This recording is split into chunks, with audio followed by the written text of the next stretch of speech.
The moment you have been waiting for is here. Today's video is my interview with Angie from Angie Hot and Flashy in partnership with Omnilux. They flew us out to Los Angeles a while ago. I took you all along with me on that journey. It was a ton of fun. And now is the final interview. I sat down with her. We talk all things skincare, our respective skincare journeys, what works, what doesn't work. Without further ado, the interview.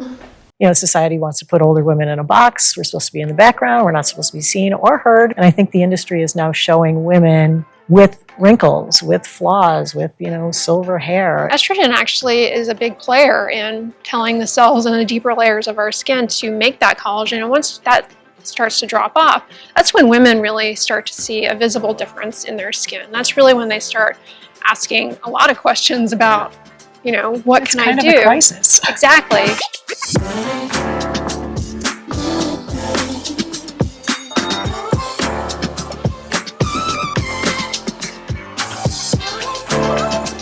Guess who's here? Oh my God!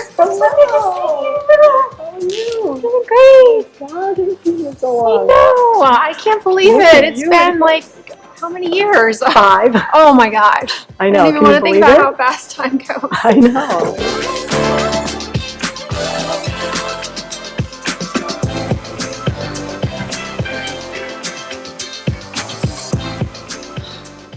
So great to be here. I know. So nice to see you again. Yeah, 2019 AAD. Yeah. I am here in Washington, D.C. Hey, everybody.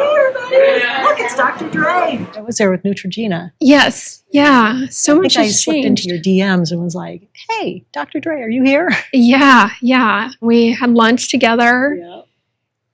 I was reflecting on that last night because so much has grown in the skincare space since 2019. It's just, at the beginning, when I started my channel, it was a much smaller space, and it's just amazing to see how people's enthusiasm for skincare and learning about the science behind skincare has really evolved dramatically since then. Yeah, it's really exploded. I mean, the audience that's come in and that watches YouTube now is huge.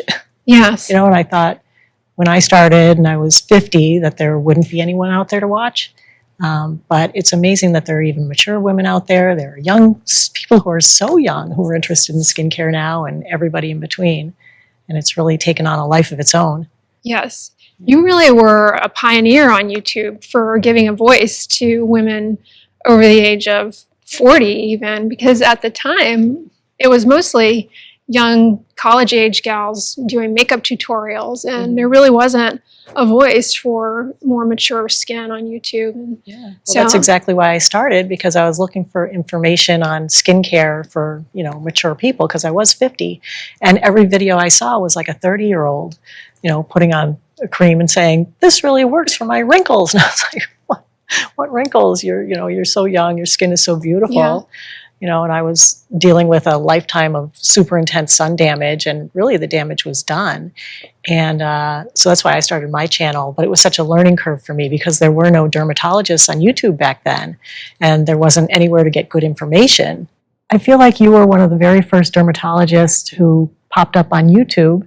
And I think you started a few years after me, but it's been really great having so many dermatologists out there. But I love your channel especially because I feel like we have an affinity with sunscreen and everything. But I'd love to hear more about how you started your YouTube channel, what made you decide to even do that being a practicing dermatologist. So I was watching a lot of YouTube at the time, and I found that there was either just kind of a gap in knowledge with skincare that I felt like I would see in comment sections, people asking questions and, looking for more information. But then, of course, there was a lot of misinformation out there, a lot of gimmicks. And then I also was motivated to start on YouTube because I found that a lot of patients were coming to me, as happens because access to a dermatologist isn't necessarily readily available for a lot of people. And also I found that when people did end up in the office, they had tried so many things to fix their skin problem that if they'd only known just a few tiny little pieces of information, they could have saved themselves a lot of headache. So I felt like this general skin advice that I take for granted, knowing if I could just share it for the other people, it could really save them a lot of time and effort and headache. And that was really a big motivating factor for me. That and a dermatology office visit, unfortunately, is very, very short. We don't have a lot of time with the patient. It's the one of the things I hate the most about dermatology is we just don't have enough time with the patient, as much time as we would like. And so we have to give instructions as efficiently as we can. And sometimes things just get lost in communication. I really wanted to have a platform where I could go in deeper on skin conditions, topicals, how to use topicals. Just, we learn as a child oftentimes how to swallow a pill, a vitamin, but nobody really teaches you how to use a topical for a skin condition, when to use it, how much to use. A lot of patients would come back saying, I already finished that cream you prescribed. Can you re-prescribe? It's like, you only needed to use this much. So I was really motivated to get online and just put that kind of information out there in an effort to really buy back some of the office visit time that gets lost in the day-to-day. So that was really a big motivating factor for me, was to provide information to somebody who might be struggling with their skin, just looking for a little bit of guidance, who may not have access to that kind of information. So, I mean, I think we're all just looking for some help, because we all have busy lives and we don't know where to turn to get skin information, and YouTube is such a valuable resource. So I like doing my little before and after videos, where I'll do just a little experiment on my face and be like, okay, I'm going to try this now. And then I'll take the before pictures and the afters. But it's just, I'm trying to help myself to learn more, but also to help other people along the way. So it's been a really interesting journey to start with skincare, because actually, when I was 50 and I first started, I didn't really think that there was much that you could do at home or topically to help your skin. But over the 12 years that I've been doing YouTube and doing all these little experiments on my face, I found out that there are some things that actually work. And there are a lot of things that you talk about because you've seen them in clinic and, in your work. And it turns out that they're the same things. So it's been so, rewarding, gratifying for me to see the dermatologists, including yourself on YouTube, talking about the things that I stumbled upon and started using, and that actually did work for me, and that you can see the difference in my before and after pictures. So I love being able to show those to people, and that way they get to make the decision, Yes. Yeah. They can take a look at it. If they like it, fine. If they don't think they see any difference, that's fine too. But I think people just want to know from an actual person, Exactly. I used this, I tried this, I hated it, I loved it. How do you feel like your skincare product choices have evolved with age, compared to when you were in your 20s, right? Right. Things are probably different as far as what you reach for. Right, yeah. Well, when I was in my 20s, it was in the 1980s. And so, number one, there wasn't great skincare out there. The only skincare that there was from the department store, and you would go up to those counters with the ladies in the white lab coats as though they had something sciencey in there. And it was a lot of fluff, I'd say. I feel like back then there weren't a lot of good ingredients in the skincare. It was mainly moisturizers. The skincare itself has evolved so much in that time since I was 20, that's 40 years. And now I feel like, almost because of social media, it's pushed the skincare industry to reinvent itself and put actual effective ingredients in the products. And now you can get products with effective ingredients at the drugstore. You don't have to pay a fortune for them. You don't have to rely on, some miracle sea broth that's going to do something. It claims to do something when really it's just going to moisturize your skin. So from the industry alone standpoint, it's come so far. It's really amazing. For me, in my 20s, I was a sun worshiper, so I wasn't really doing skincare. My skin was fine. I never had acne. So my skin was always very healthy, but I loved being in the sun. Anytime I could have my face in the sun, burning, didn't matter to me. I didn't care. I thought, my mother actually said, honey, you should probably not spend so much time in the sun. You're going to end up getting wrinkles. And I said, you know what? When I'm 60, I'll be old and I won't care. Haha, joke's on me. So when I turned 50, I did care, because by then all that like 40 years of sun damage was really showing up on my face, and had way more, wrinkles, everything, than I do now because of the skincare that I started using when I was 50. So, from 20 to 40, didn't do anything. Never wore sunscreen, washed my face, didn't really even wear makeup, or didn't put on a moisturizer. I had no skincare routine. And now it's funny to see how skincare routines are everything for everyone. And of course, now my skincare routine is enormous. And because the more I researched what products could work and what ingredients could work, the more I found out that there were very few that actually did anything, right?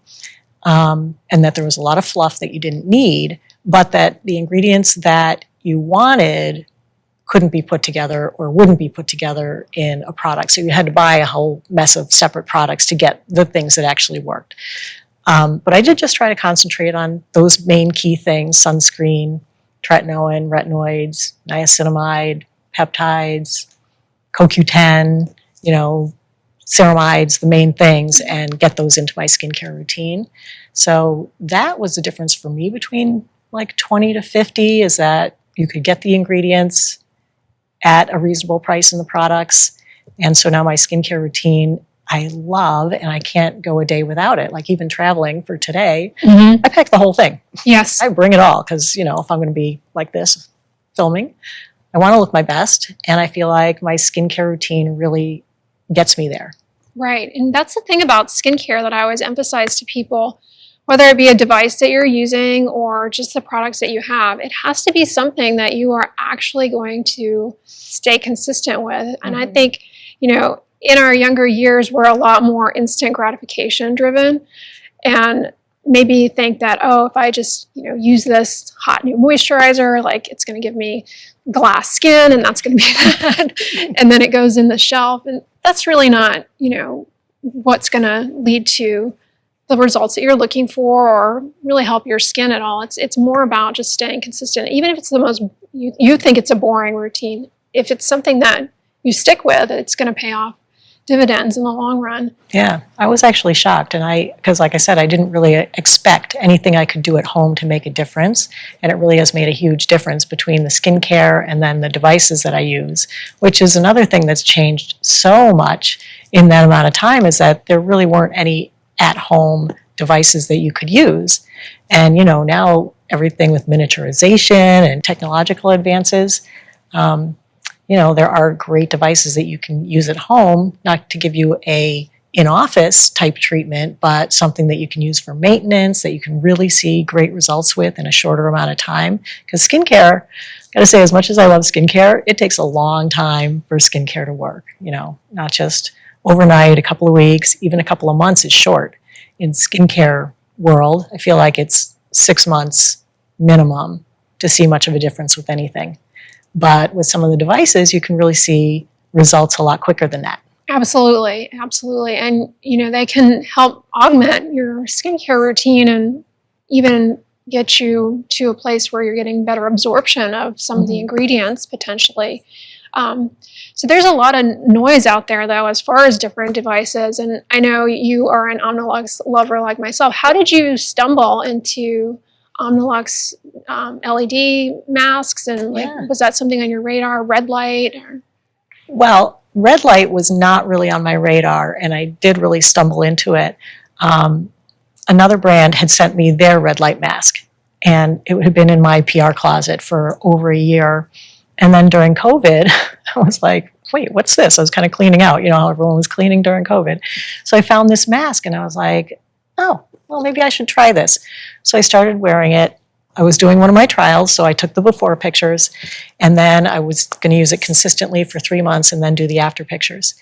And when I took the after pictures, I was shocked because usually, I do these before and afters, and 90% of the time, I see no difference. And I do a video about it anyway. I'm like, sorry, this one didn't pan out. With this one, I was like, wow, look at these results. I can't believe this. And the thing is, I knew that it was going to be that good because about a month into using it, people started commenting. Viewers started commenting. My family and friends started saying, what are you doing? Did you go get something done? And I was like, no, I'm just using this mask. So I did the video on the mask, and then people were so interested in red light, and there were a lot of other brands on the market. There's a lot of noise around it, and people were like, well, why should I buy, this one mask that you used? I'm like, well, because I can't speak to the others. But they all wanted a video on what the differences were, what was a good one, what was a good price point. So I started doing, one of my like nerdy deep dive videos, and I charted out what it took to make a good mask, what the wavelengths needed to be, what the power and the intensity needed to be, how many bulbs there should be, all this stuff. And I did a video on that, and I listed out all the masks and did a grid and was like, okay, so here's the 3 or 4 good ones. And while I was researching that video, I, of course, was looking into the research on red light therapy and how it could help your skin. And all the research had been done by the Omnilux company. And so that's what I was using as the basis for deciding if a mask was good. So the specs on the mask had to match the specs on the dermatologist's office array that they use. Now, granted, it's not the same thing because, one's a professional one that costs $25,000 and one's an at-home model that's, under $400. But the wavelengths had to be the same. And the amount of joules and the amount of intensity that you were getting had to come close so that over time with your sessions, you could actually get a relatively similar treatment that would actually do something. And while I was researching that and going on the Omnilux website, one time I typed it in and this other Omnilux website came up, Omnilux LED. And I was like, well, wait a minute, what's this? They make a mask? Oh my God. And it was because they had just come out with it. It wasn't out even 2 weeks before that when I started doing the research. So it was like the night before I was shooting the video. And I'm like, oh, they make a mask. But I thought, well, I got to put the video up anyway. This is the one. So I didn't have it in my hands yet, but I did the whole video and I was like, but look, you guys, so these are the 2 or 3 that are good that match, but there's one that I don't have.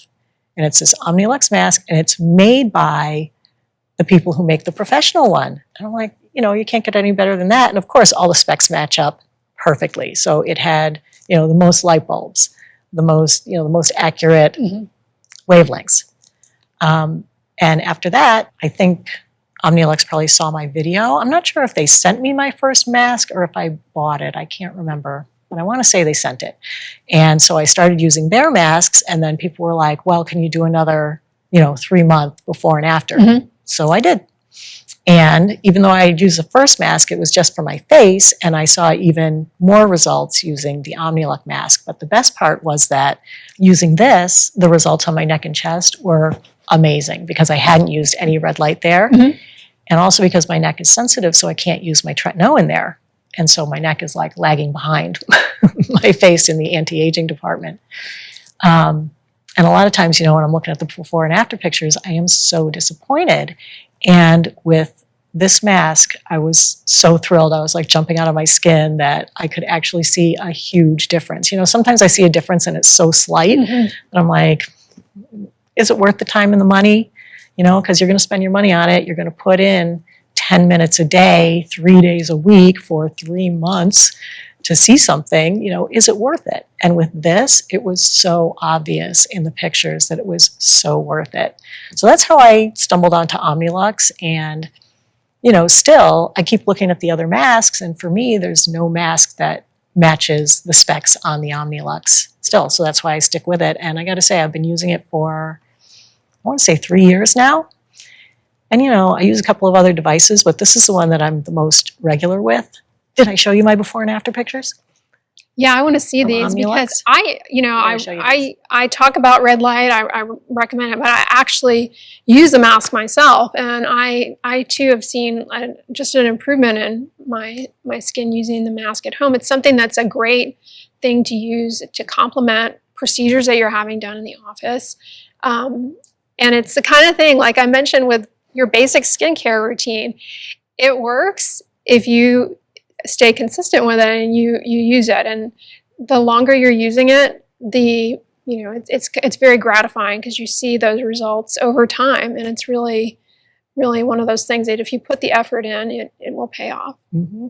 Okay, so start here and swipe this way. But those are my before and afters. And with my face, things that I could see within the first couple of weeks of starting with the mask was what you were just talking about, was with the reduction of redness in my skin and the clarity. And I felt like my pores were looking smaller. Yeah, it's all through that collagen building effect. Yeah, because it makes the collagen more dense, doesn't it? Exactly. It also helps with collagen density. And, our pore size, one of the reasons why pores get more obvious when we get older is because the supportive framework around them, you lose that. You lose the collagen. You lose about 1% of collagen in your skin every year starting in your 20s. Right. So that adds up over time. And as that supportive framework gets lost, the pore just dilates out because it doesn't really have that structure there. So through the collagen stimulating effects of the light, you definitely can get a diminishment in pores and just an overall improvement in the surface appearance of the skin, which you definitely can see in these photos. As a side note, if you ever want to do, have a side business of medical photography, these are great photos. I mean, it's quite clear. These are really showing very nice. I mean, you can really, the before and after of the neck, it's like, you can clearly see a diminishment in wrinkles. Yeah, because when I used the neck mask, hadn't used anything on my neck in a long time. And after the 3 months of using it, I was like, wow, my neck wrinkles were so much smaller. And it was just shocking. So that's how I came to be an Omnilux lover. How about you? Well, like I said, there's so many devices on the market that people are always asking about. Is this worth doing? Is this worth doing? Mm-hmm. That when red light at-home masks came into the market, it's like, well, this is actually a treatment modality that we use, albeit, like you said, the masks are not the same medical unit, but they're still created in a way that can reproduce those results when used consistently to a certain extent. And so there's actual science behind what red and near infrared wavelengths of light do for our skin, as opposed to, you'll encounter these devices that it's like, what is this random gyrating object they're claiming is, anti-aging, when that's not something we use as dermatologists. Like, we're not treating people with that. Or where are the papers to say what exactly this is doing for our skin? It's mostly just marketing fluff, right? Yeah. But with red light therapy and near infrared, it's a process known as photobiomodulation. And it's doing quite a few beneficial things for the skin, in that it actually can stimulate the cells in the deeper layers of our skin to make new healthy collagen, which is really what a lot of people are seeking, something to help with the collagen loss that inevitably happens with age.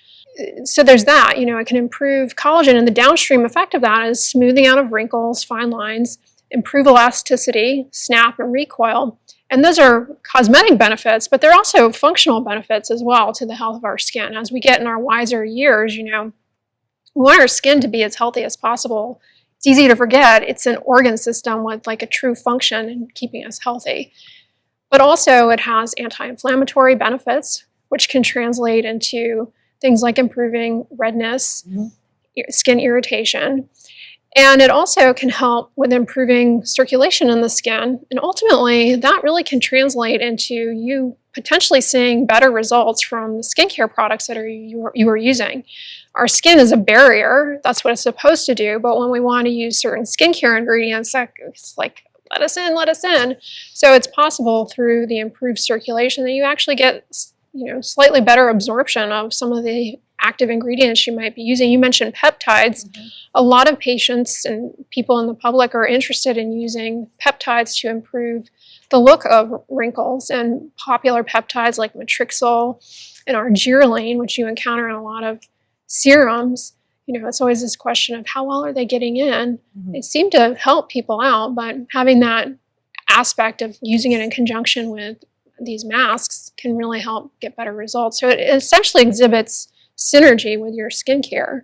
And I think people really like that. They like to know that not only is it science-based, it's something that is clinically meaningful, but it's also going to help their routine not compromise what they've already invested their money in as far as products and time and effort. That it's actually, potentially going to help. Is great when you put the time in to see the results. And these devices are definitely, the science behind them is there. Mhm. And like you said, why Omnilox? And there are a ton of devices out there. Right. Not all of them are necessarily created equal. And Mhm. as you encountered in your research, Omnilox has, the research backing over, I think, 40 something peer-reviewed papers. Mhm. So it's like a no-brainer almost. And they really, put the science into the right wavelengths of light to deliver the outcome that you're looking for. And the biggest thing for me, too, when recommending a device to patients or consumers is safety. Mhm. And they have devices that are rigorously tested for safety. Yeah. So you don't, I'm not worried that it's some faulty device that's going to overheat randomly or something like that. It's really, gone through a lot to clear for safety, which, is very important to me. And I really like it that it has really just the 2 wavelengths of light that you Mhm. need for anti-aging. Because Yes. you're talking about the collagen and how we lose 1% a year from our 20s. Well, then after menopause, you lose like another 20% in the first 5 years of menopause. So you've lost 30% up to then, and now you're losing 20. Now you're down 50% of your collagen. And there are masks that have, 7 colors. But the other colors don't have any real proof behind them saying that they do anything, especially for anti-aging. Mhm. And so, people always want to get a cheaper mask or find something less expensive. And a lot of the less expensive ones will be like, oh, but we have 7 colors. I'm like, yeah, but the other colors, you're wasting your money on those bulbs because you don't need those. You just need the red and the near infrared, Mhm. because those are the ones that are the proven wavelengths to affect anti-aging in your skin. Exactly. And, I talk to people about this idea of collagen banking that, like you said, we lose about 1% of collagen every year starting in our 20s. But then for women with menopause, as estrogen levels decline, estrogen actually is a big player in telling the cells in the deeper layers of our skin to make that collagen. And once that starts to drop off, that's when women really start to see a visible difference in their skin. That's really when they start asking a lot of questions about, what It's can I kind do? of a crisis. Exactly. And I think, having conversations about collagen banking and just understanding that there are some things that you can do meaningfully to protect the collagen that you have and potentially help maintain and produce new healthy collagen moving forward. No, you're never going to completely avoid collagen loss, completely avoid wrinkles or aging. That's like an almost delusional concept.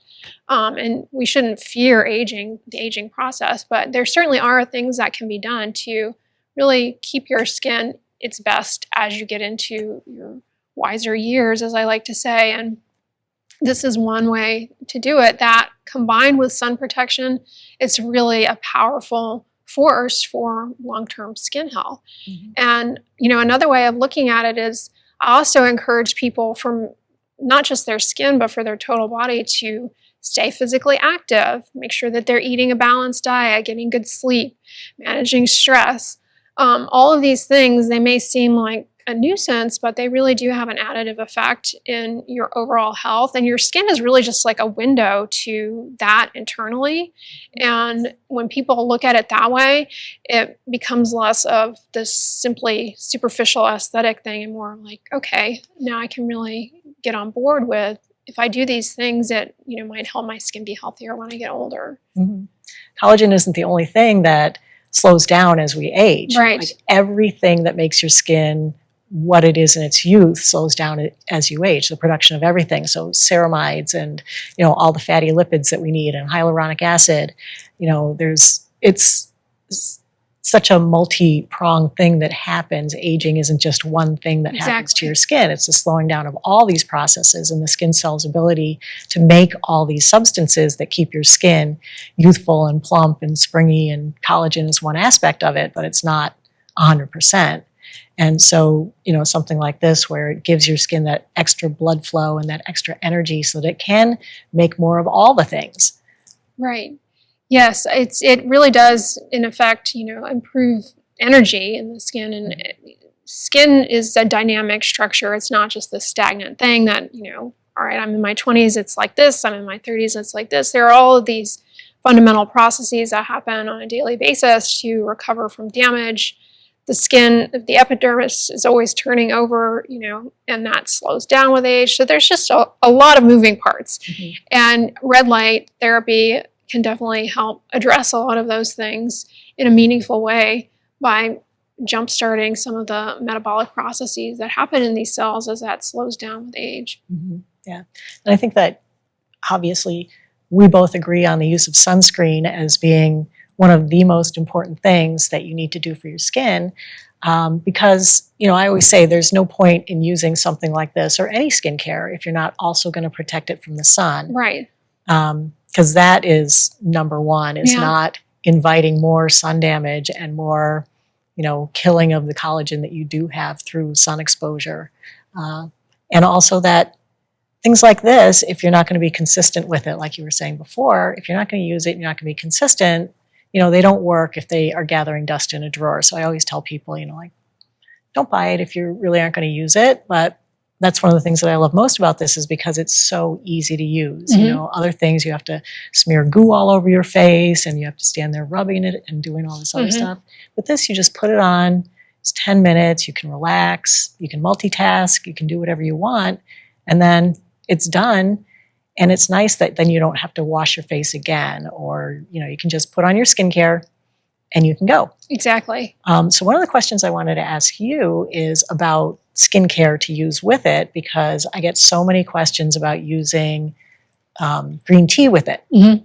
Well, depending on when you choose to do it, if it's going to be during the day, then I would say sunscreen, of course. Mm-hmm. And sunscreen, it is protecting you from the damaging effects of ultraviolet radiation, but it's also a moisturizer too. Like, they're typically in a lotion or cream base. So that's going to help with really sealing in the moisture into the skin and really helping with the smoothing out of fine lines as well, and just keeping the skin from becoming irritated throughout the day as we're exposed to all of the environmental aggressors.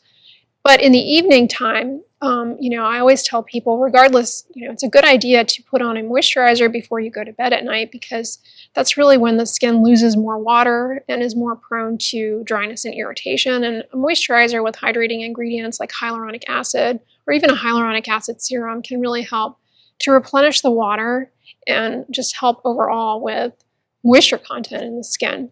Mm-hmm. And like I mentioned earlier, in theory, the benefits of using a mask like this do allow for better uptake of those ingredients, which is a plus. So I would say that would be, maybe something to lean into. Or if you're someone who uses peptides in your routine and you want to have them get into the skin well, this might help as well along with that and really allow for those peptides to get in and help with hydration, and potentially, there is some idea that they may help with our collagen. To what extent remains thoroughly to be determined, but if you've invested in them, then that would be a good time to put them on. And a lot of people actually ask me about using this along with retinol. And how do you use you mentioned you use tretinoin. Yeah. How do you use your tretinoin with your mask? Yeah, I put on my tretinoin at night and I go to bed. I use my mask in the morning, and, I kind of do it a little bit wrong because I keep it on my bedside table. I open my eyes, I put it on. Mm-hmm. So I don't get up and wash my face first. So potentially the tretinoin is still on or in my skin from the night before. And Omnilux does have a little warning on their website about using it with retinoids, that there can be a little bit of a reaction. Mm-hmm. For me, I haven't had the reaction. I believe it happens in a small percent of the population. But people need to be aware of it. And I think it's, maybe you can explain it better than I can. It's more of if you have a light sensitivity, mm-hmm. that those things are going to interact. But for, I think, the vast majority of people, they're not going to have a problem with it. So I do use them together with no problem. So. Yeah, that's definitely the minority of people that would have an issue with using them together, for sure. When it comes to prescription topicals, our content and on what we put out online is never meant to be medical advice. And so always talk to your dermatologist, because skin and skin conditions very nuanced, individualized. So always ask the prescriber, hey, is this okay? Because, no no one thing is kind of a global recommendation for every single person out there. Yeah. And I mean, in my videos, I can really only speak to how I use it, you know, what I can use it with, how it works for me, but I can't say, you know, that it's going to be 100% safe for everybody, you know, that nobody's going to have a reaction. I'd like to assure people that most likely you're not going to, but you need to try it and kind of wade into things carefully. The other concern that I hear a lot from people is about eye damage from the red light. Yeah, again, why I like Omnilux is their level of oversight when it comes to ensuring the safety of their devices. And so their devices are actually more than safe to use without eye protection.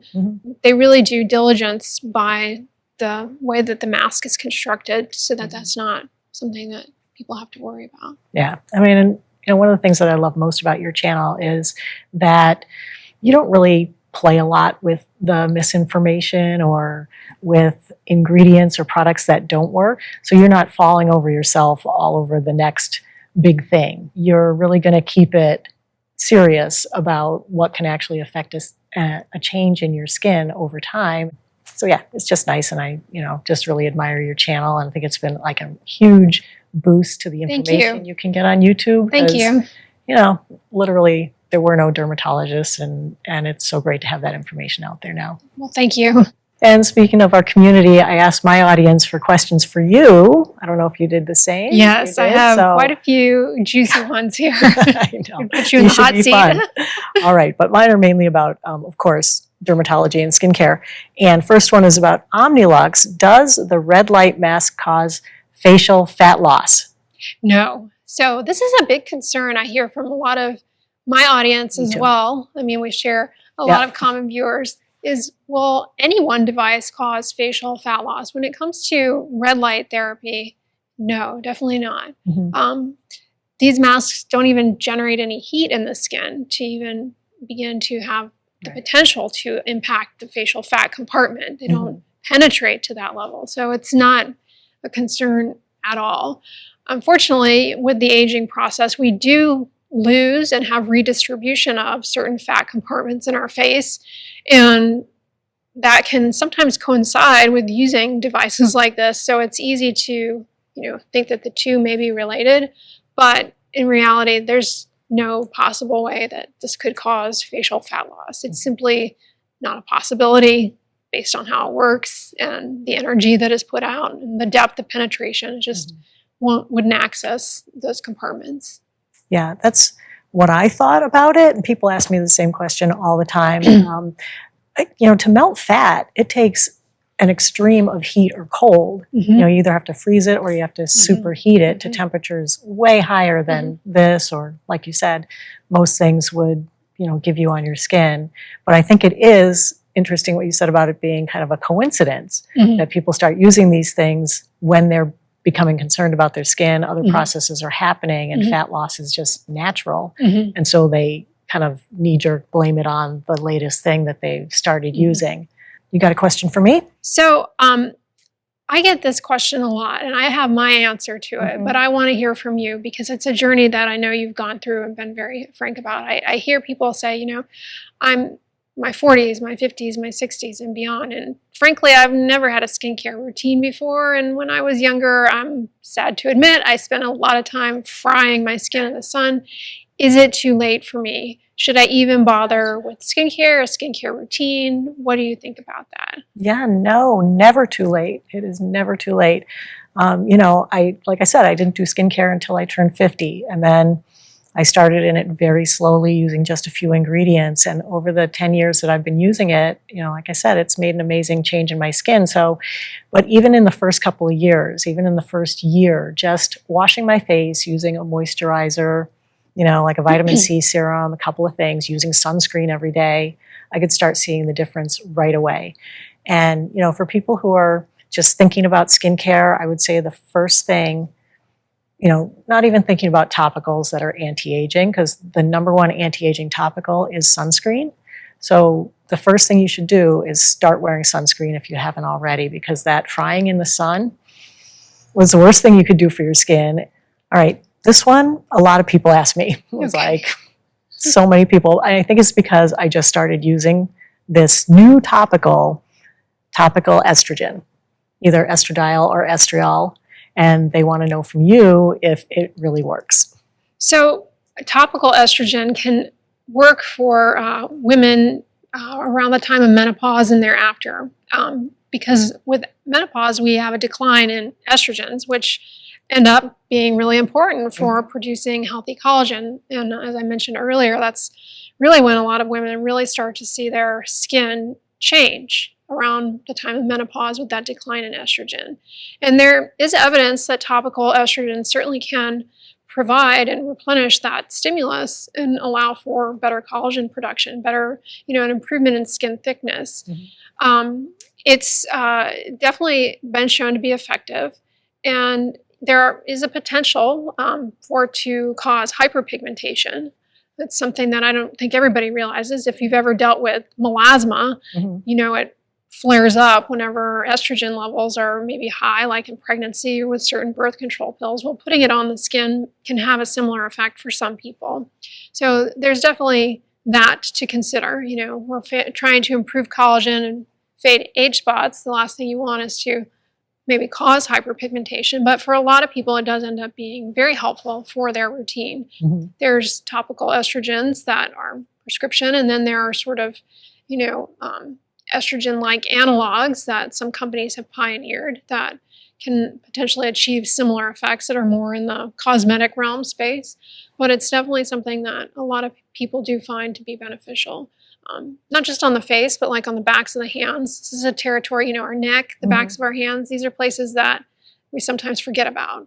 And on the backs of the hands, it is definitely can have a beneficial effect. And that translates, as you get into the wiser years in particular, you notice a lot of people at extremes of age, they have a lot of stuff going on the back of their hands because it becomes very fragile and vulnerable to you bang up against something and all of a sudden you have a big bruise there. So in theory, that could have a beneficial effect long term for the integrity of the skin there. But I would say the research on it long term is kind of pretty limited as far as the skin benefits for wrinkles and things like that. It can help, but there's some unanswered questions, I would say, as far as what you might expect long term with it. Yeah.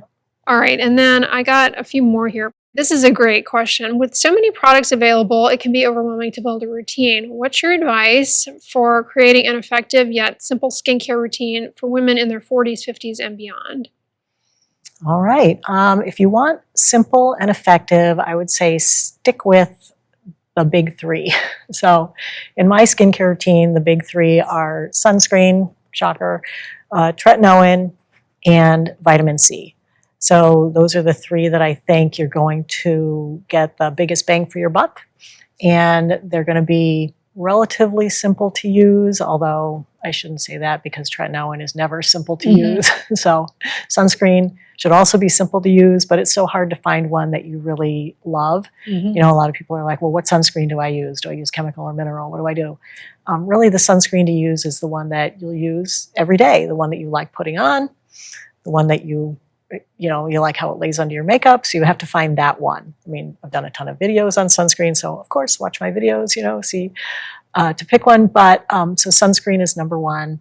Tretinoin, it is the gold standard. It's the heavy hitter. It's the, thing that has, the 40 years of study into it saying that it really does work. So start with that, but it is prescription. If you want to start small, you can get a over-the-counter retinoid. For that, I recommend retinaldehyde. How do you feel about retinol versus retinaldehyde? As precursors, I feel like it only has to go through one conversion, so maybe it'll do more. Less irritating? Potentially, yeah. When it comes to the cosmetics, retinol and retinaldehyde, you also have to put a lot of trust in the manufacturer. You can have a really crummy retinaldehyde product that isn't, maybe formulated that well and doesn't remain that stable, and you can have a really great retinol that gets into your skin and over time is converted to the active form. So it's a bit of a gray area, but on paper you write things out, it would seem as though retinaldehyde might have more promise, but we really don't know. And again, it boils down to who is making the formula and how well it's formulated. Same thing with vitamin C. I was just going to say. Same thing. Formulation's everything with vitamin C. I tell people, that it's not necessarily the price point, but it's the brand, Yeah. what is their track record? Do they have a good R&D behind them, then, the products probably are a lot more reliable, whereas brands pop up all the time and it's hard to say, they could be effective, but Right. yeah. Yeah. So that's what I would do for a skincare routine for anyone starting off. For anyone who wants to like start with a device, I would say that the Omnilux device would be my go-to starter device because, like I said, it's quick, it's easy, it's convenient. You don't have to do any specific skincare with it. And I got to say, it is the one thing that I saw the results with quickest. So if you're like a impatient person, which, who isn't, especially in the skincare game, if you're 40, 50, 60, you're going to be impatient. You've seen, you wake up one day, you're not happy with your skin. You want it to look different, better, within a reasonable amount of time. With tretinoin, I'd say, I started seeing slight changes 6 months, 9 months in. Really took 3 years to see big changes. Now it's been 10 years, amazing. Does everyone want to do 10 years? Not necessarily. Right. With something like this, you can start using it and you can start seeing the difference in your skin within like a month or two. Like that's when I started seeing, that's when people started noticing the difference in my skin. So even if you don't even want to do a skincare routine, you can buy like one device, start using that, and then you'll see changes in your skin pretty quickly. All right, I thought this one is a good one because everybody's always looking for the next big thing. So this one was, are there any new skincare trends that you like or dislike, including products or devices? Well, I like the trend of speaking to collagen banking because, it really kind of is something that you can lean towards as far as looking at your skincare more preventative. It's easier to prevent things or to take care of your skin early rather than try and fix things later on down the road. So I like that messaging. Trends come and go as far as marketing. You mentioned glass skin earlier. Yeah. Everybody wants luminous, glowy skin, but I really think that the principle of collagen banking makes a lot of sense. So I like that a lot. And I think a lot of the things that we recommend for people to try out that actually are proven to have some benefit, they all sort of center around protecting the collagen that you do have and, in effect, potentially stimulating new healthy collagen in the long run. And I think that's a really smart way to look at things. I also really like that, it can be a good thing and a bad thing, but I do like seeing younger demographic not necessarily get, as I say, obsessed with skincare, but start to really be taking sunscreen and sun protection, sun protected behaviors very seriously, which is really great to see because, even when, I was growing up, I'm not that young, it just was not common to, you put sunscreen on your nose when you went to the beach, right? Like, it just was not common knowledge. And not to mention the sunscreens that we had back in the day were just not that great, frankly. Yeah. So I really love the trend of leaning into sunscreen, trying out a bunch of sunscreens. I think it's like the one thing that you could be doing as far as a skincare routine that can translate into meaningful benefit, whether it be for preventing wrinkles, skin aging, dark spots, hyperpigmentation, which some skin tones really deal with a lot more than others. A pimple might heal on someone and go away and be gone, but for another person, it's actually going to leave a dark mark for a long time, and they're often more bothered by that dark mark than they were the pimple. So understanding how valuable sun protection can be, I think, really puts this younger generation about, much farther ahead, advanced in their skincare than, we were, for sure. Yeah, for sure. So how do you think the beauty industry has evolved in representation of aging women? And what more would you like to see in terms of inclusivity and product innovation? Loaded question. Well, it really has come a long way, I got to say, because, you never saw a woman with silver hair, wrinkles in any advertisements. And especially for anti-aging skincare, they would be showing you a 22-year-old model with perfect skin. And, it was just such an unrealistic image of who would be using this anti-aging skincare. Even anti-aging is now a term that had a hard time for a little while there. I think it didn't go away and nobody came out with anything better, so it's going to be around for a while. But, I think the thought that anti-aging means that the industry is against aging or that the industry is against old people, it's not what it ever meant. It meant that, people, as they got older, obviously nobody likes to see premature aging on their skin or the results of roasting in the sun for their whole life. You look different. Your looks change as you get older. It's not that everyone wants to still look 20. You just want to look the best that you can. And I think the industry is now showing women with wrinkles, with flaws, with, silver hair, and they're beautiful, and everybody gets to see a realistic image of women in all the stages of life. And, I do a lot of talking on my channel about how, society wants to put older women in a box. We're supposed to be in the background. We're not supposed to be seen or heard from. And, your time in the sun, your time to shine is over once you're over 40, and that couldn't be farther from the truth now. So it's been great to see that all change.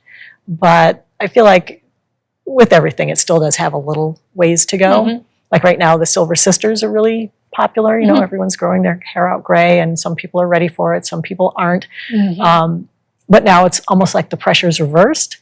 The pressure now is to have gray hair, but if you don't want to, sometimes it's like, well, what are you trying to hide? It's like, no, everyone just wants to be able to represent themselves as their best version of themselves, whatever that is. And I feel like in the beginning of my channel, there was a lot of, say, backlash and finger pointing about women who, say, went into a dermatologist's office and had some procedures, or maybe you used Botox, or maybe you had a laser treatment, or even a facelift, whatever. And I think that the dialogue around that is just starting to change, but I think that's an area where it still needs a lot of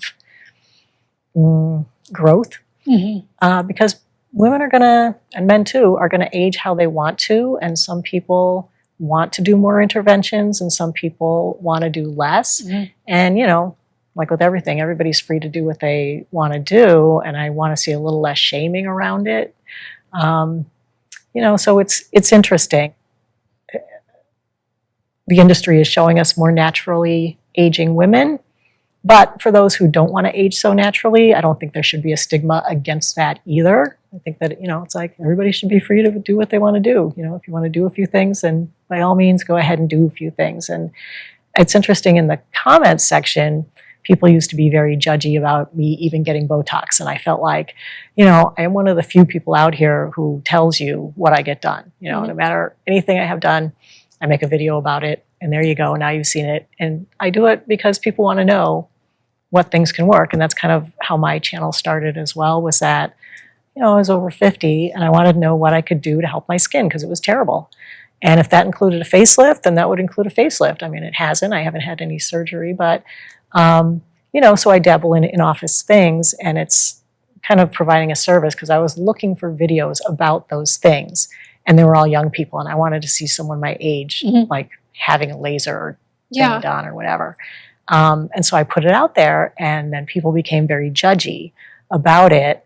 And, it wasn't like, oh, I'm trying to give you a service. But if you're interested, if you're not interested, that's fine with me. You don't have to be. But if you're interested, here's what it did for me, and here's how much you can expect to pay, and all that stuff. But I feel like a lot of that is still out there, a lot of the judging the services. But it's interesting because I feel like it's changed a little bit, because even in some of the questions that I got for you, a couple of them were on, can skincare really help with this? Or is this the kind of thing where you really do need surgery or an in-office intervention? So I think that people are starting to come around to that a little more, that some things, topical skincare and at-home devices, are only going to take you so far. And if you really are unhappy with the quality of your skin anywhere and you want to do something more about it, that at least the resources are there to get information on it and to figure out what you want to do. Because as many skincare things as there are, that's how many treatments there are as well. Yeah, definitely. So yeah, that's kind of how I feel about it. Yeah, but I'm glad it's all evolving. Yeah, I would say that the gray hair topic, whenever I talk about hair graying on my channel, it definitely gets very heated in the comments. Very heated. Quickly. Yeah. People have strong views on gray hair, Mm-hmm. Which is interesting. Yeah. All right. So my turn? I think so. All right. So let me ask you that one. That was, I don't even have to read it because I highlighted it. Not one person, a couple people were concerned about their neck, as am I. And basically they said, is there anything topical at home that you can do to help the sagging jowl skin? Like, I'm not just talking a few neck wrinkles. Like, once you get the heavy sagging jowls here, they want to know, is there anything you can really do at home to help with that? Or is surgery the only thing? So as far as the sagging under the neck, there's not really any skincare that's going to tighten that back up. Mm-hmm. Tretinoin, for example, improves the collagen, it improves the surface texture, the turnover of the skin, hydration, but that volume loss and sagging, that can't be lifted back up with topicals. Mm-hmm. And devices that you use at home are unlikely to change that. It's primarily going to be some sort of procedure in office. Doesn't necessarily have to be surgical. Doesn't necessarily have to involve a cut. We've gotten very advanced with things like neuromodulators placed in the neck to smooth things out and tighten things back up. Mm-hmm. There are all sorts of newer devices that pair microneedling with radio frequency that can tighten the skin. So there are a lot of really advanced, minimally invasive procedures out there that can truly rejuvenate the neck. It's not like, in the 80s and 90s when somebody had a neck lift, it was pretty obvious for a lot of people, like, oh, they had work done. Now things are a little bit more subtle and less invasive, and there are a lot more options out there. Skincare is not really going to target that per se. Okay, good to know. So this is one thing that I'm really big on, and I want to hear what you have to say because I got this question. As I'm getting older, are there lifestyle changes that I should make for anti-aging benefits? Whew, another loaded question. Yes, there are. If you're not working out, this is not the time to sit down and be like, okay, I'm done. I can eat whatever I want. I don't have to exercise anymore. I'm just going to coast from here on out. A healthy diet and exercise are two of the best anti-aging things that you can do for your skin. I am not kidding you. Yeah. Working out, like you said before, blood flow to the skin. I mean, it's all about blood flow to the skin. And when you get in a workout, you get more blood flow to your skin than just about anything else you can do can provide. When I hear people talk about like skin breathing, people have this idea that skin gets things from the outside. Well, really, skin is a barrier made to keep most things out. Right. Some skincare can get in, but your skin gets most of its nutrients and most of what it needs from the inside, right? From the blood flow. So exercise is so important. What you put in your body is so important. Like, I eat a ton of salmon because I like the, what are they called? The omega fatty acids. That's it, the omega-3s. The omega-3 fatty acids are so good for your skin. So I eat salmon every day, sometimes twice a day. And a lot of people are like, gross, who can eat salmon that much? I'm like, but you're willing to spend how much on your skincare routine? Like, some people spend hundreds and hundreds a month on a skincare routine. And you can probably do more for your skin if you just wear sunscreen, work out, and eat a healthy diet. It's more than omega-3s. There's a lot of other things, but just like home-cooked, healthy food, I think is the best thing. Lifestyle is enormous. Of course, not roasting in the sun. You can still go to the beach, but if you're concerned about this piece of real estate right here, then keep that in the shade. Hat, sunglasses, sunscreen, face away from the sun. That can go a long way. Smoking, obviously, no good. Smoking robs your skin of oxygen and everything else that it needs to look healthy. It actually makes your skin look kind of gray, right? So, there's so many, lifestyle is so important. It's not just like a one-trick pony, Like, you Definitely. can talk to skin and how complicated it is. It's the biggest organ, and it's so complex.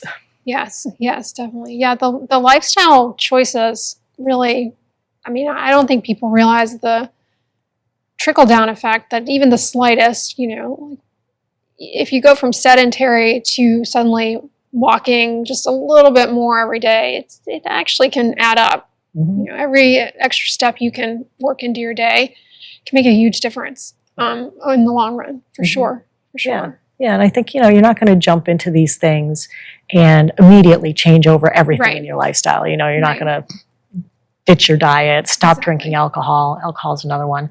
I'm not an advocate of don't drink at all, but moderation, everything in moderation. But you can start by, instead of getting fast food for lunch, have a salad. And instead of not doing anything physical, go for a brisk walk. I mean, everything makes a difference. And Absolutely. baby steps, and eventually it becomes such a part of your life that you just love it, and you love the change in your skin, and you love the change in your, body weight. A lot of people complain about, gaining weight as they get older. And that also contributes to all those things as well. Exactly. That was a good one. I like that one. Oh, I think this one, I did get a lot of questions about melasma. So this one is, what is melasma exactly, and why does it flare up post-pregnancy? I hear from some sources that red light therapy can help, while others say it aggravates it more. Is this individual? So melasma is a condition of hyperpigmentation, both on the top layer, the epidermis, which is where our sunspots and things appear, but also related to pigmentation deep down. And it flares up with changes in hormones, especially estrogen, around pregnancy and with certain birth control pills, because those estrogens do provide a signal to upregulate pigment. That's why a lot of people develop it. It's actually sometimes called the mask of pregnancy, because a lot of women get it during pregnancy. It's very sensitive condition, very fickle. You have to baby it. Irritating skincare products can aggravate it. And there's also a component to it that involves blood flow. And so anything that generates a lot of heat in the skin can aggravate melasma. And so those things together, plus inflammation, drive melasma. So as you're already starting to piece together, it's kind of a complicated condition. And as far as red light has anti-inflammatory effects for the skin, which can benefit a lot of types of hyperpigmentation. But it does also improve blood flow, so you might make the argument that it could potentially aggravate melasma for some people. I've never seen that, but it is something that you might think about. There's also blue light, which the Omnilux contour mask does not have. Blue light is actually known to be particularly an issue for some people with hyperpigmentation.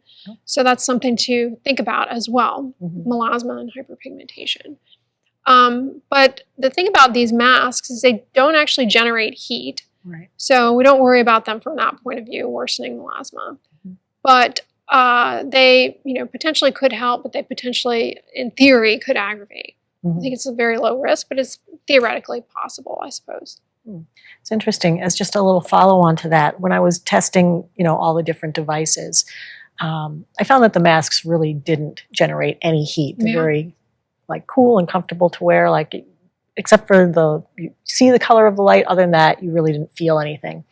I did test a couple of panels, and this thing, like a bulb, that was a red light bulb, they all seemed to generate heat. Why is that? So is it the distance? Yes. The way that the lights are positioned and things, and the amount that is necessary from a device where you have a distance between you, it can potentially generate a lot more heat. Okay. So it's definitely something speaking of trends, there was a trend I saw going around on the internet to just get a red light bulb that you would put in a chicken coop and use that. Don't buy an LED mask, just get a red chicken coop light. And that won't work the same way in the way these do. And a big issue with doing that is not only will it not work, but it can generate a lot of heat that can aggravate your skin. So definitely, there's a lot of nuance to LEDs specifically, and then in these masks and treatment devices where it's not something that you want to just go in your garage and try and rig yourself. It could potentially no MacGyvering up your own. Exactly. Okay. Exactly. So there obviously, speaking of trends, there are always a lot of trends popping up all over the internet. How do you evaluate like what's actually going to be worth trying out, especially for a more mature skin type? At this point, it's like nobody wants to spend any more money on gimmicks. People who are mature, they're really wanting to just focus on what can actually work. They don't want to just follow trends. It's so hard to pick and choose because there's a new thing every day, and everybody wants a test on it. Yeah. But I only have one face, and I can only test so many things. A lot of times I just fall back on the research. I'll be like, oh, that sounds interesting. Let me look it up and see if there's any studies. And if I look and I find a bunch of studies and they're good quality and the results seem reasonable and it seems like it's not too difficult to work in, then I'll be like, oh, this seems like there might be something there. I'm not opposed to being like a guinea pig for things.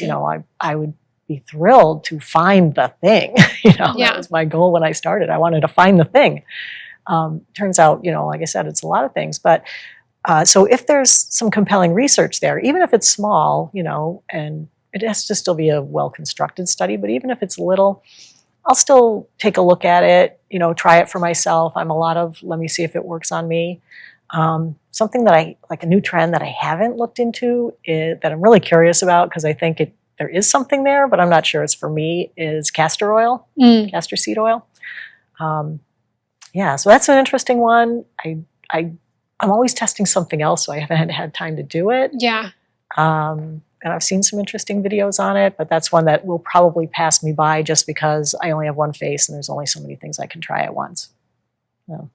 Right. Have any thoughts on castor seed oil? Well, it's very popular. Very popular. Very popular. What's this thing with putting it in your belly button? There are a lot of compounds in castor oil that have potential benefits. Ricinoleic acid is like kind of one of the more active components within castor oil. First and foremost, it's a laxative if you ingest it. I don't recommend doing that, but and it's got a lot of moisturizing properties to it. It's very viscous. It's very hydrating. So putting it on the skin, it's no surprise that people find that it's makes their skin look better. I believe them when they say that because it is very moisturizing. I am not an OBGYN, but I do know that there's some concern with taking it if you are pregnant. I think it can cause premature contractions. But as far as skin, my biggest concern is it can cause a contact dermatitis. Now, anything you put on your skin can cause water can cause a contact dermatitis. But it's definitely something that happens to a lot of people, and something I think people experience and may not realize that it's the castor oil that is the problem. But it's definitely an interesting trend, and castor oil is naturally found in not naturally found, but is put in a lot of skincare products as an ingredient. So you're going to find it. It's there. And the way it comes up in dermatology is a patient comes in and they've developed an allergy to it.